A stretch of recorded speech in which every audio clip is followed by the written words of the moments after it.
হাই সতীৰ্থসকল ভালে আছেনে? আজি মই আপোনালোকক এজোপা গছৰ নাম সুধিম।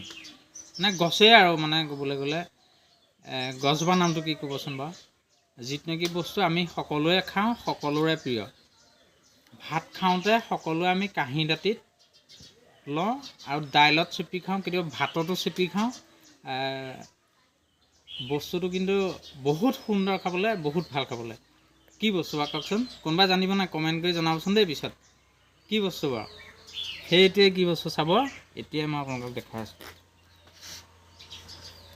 সেইটোৱে এইটো চাওক, এইটো চিনি পাইছেনে সকলোৱে? কাজি নেমু। কাজি নেমু পুলিটো দেখিছে? এইটো কাজি নেমু পুলি। এইটো এতিয়া কাজি নেমু পুলিটো মই ৰুম। মই কেনেধৰণে ৰুম সেইটোহে দেখুৱাম, সকলোৱে জানে বাৰু, কিন্তু মই এনেকৈ ৰুওঁ, আপোনালোকক দেখুৱাম এতিয়া। আহকচোন বাৰু ৰুওঁ কাজি নেমু পুলি। এইটো কাজি নেমু পুলি, আৰু এইটো গাঁতটো মই কৰিয়েই থোৱা আছে আগতে। এইটো গাঁতটো এনেকুৱা ধৰণৰ হ'ব লাগিব, মানে বৰ বেছি সৰু হ'লে ভাল নহ'ব, ইমানটো জোখৰ হ'ব লাগিব এইটো গাঁতটো দেই। মই এতিয়া ইয়াত কেনেকৈ প্ৰস্তুত কৰি কেনেকৈ পুলিটো ৰুম দেখাই আছোঁ, আপোনালোকে চাই থাকক। প্ৰথমতে আপোনালোকে ইয়াত অলপ শুকান গোবৰ দি ল'ব। মানে শুকান গোবৰ মানে পচন সাৰ যিকোনো বনাই লোৱা দিলেই হ'ল আৰু। সেই শুকান গোবৰ দি ল'লোঁ। ইয়াৰ পিছত মই শুকান গোবৰখিনি কোৰ এখনে ঘঁহি এনেকৈ মিলাই ল'ম। এইটো মিলাই ল'লোঁ।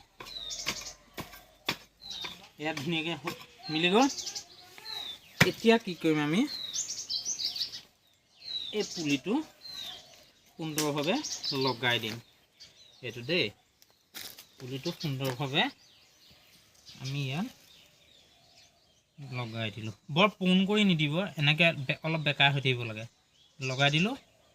লগাই আমি কাষটো অলপ হেঁচি দিলোঁ। এইয়া ইয়াৰ পিছত আকৌ কি কৰিব লাগিব, পুনৰ সেই বাকী থাকি যোৱা পচন সাৰেই হওক, শুকান গোবৰেই হওক, আমি কাষে কাষে দি দিলোঁ। দি এতিয়া আমি কি কৰিম, এই কাষত থাকি যোৱা মাটিখিনি দিলেও ভাল, বা অন্য জেগাৰ পৰা সাৰুৱা মাটি আনি এনেকৈ কাষে কাষে এনেকৈ দি গোবৰটো ঢাকি গ'ল। মানে গাঁতটো একেবাৰে সম্পূৰ্ণকৈ ঢাকি নিদিব, এনেকৈ আপোনালোকে ঢাকি দিয়ক। সম্পূৰ্ণকৈ নিদিব মানে ক্ৰমান্বয়ে সাৰ মাটি দি দি পেলাই গাঁতটো পিছত ভৰ্তি কৰিব বা পূৰাই দিব। এতিয়া সদ্যহতে খৰাঙৰ বতৰ, এনেধৰণে আমি খালীকৈ ৰাখি ল'লোঁ। পানী দুনি দিলে যাতে ধুনীয়াকৈ পুলিটোৱে খাব পাৰে। বাৰিষা যেতিয়া আহিব পানী ৰৈ যাব যে, তেতিয়া বাৰিষা অহালৈ আপোনালোকে সাৰ সুৰ দি জাবৰ জোঁথৰ দি ফিল আপ কৰি দিব। এতিয়া মই পুলিটোত কি কৰিম চাব। এতিয়া মই পুলিটোত এয়া পানী দিয়াৰ ব্যৱস্থা কৰোঁ।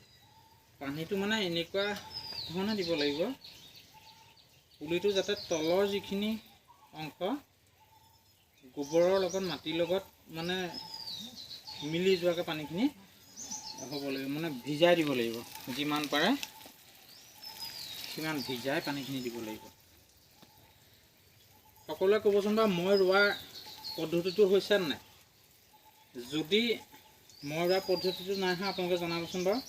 মই এনেধৰণে আপোনালোকৰ ওচৰত দেখুৱাই দিলোঁ যে মই কেনেকৈ নেমু খেতি কৰোঁ। খেতি মানে বৰ বহল খেতি নহয় আৰু, মানে খাই থাকিবলৈ হয়, 2-4টা বেচিবলৈও হয়। মই এনেকৈয়ে ৰুওঁ পুলি, আপোনালোকক দেখাই দিলোঁ আজি।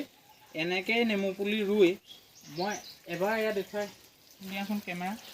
নেমু গছ এজোপা এজোপা, সিফালে সেয়া যথেষ্টখিনি ফুলিছে নেমু আৰু কলি হৈছে।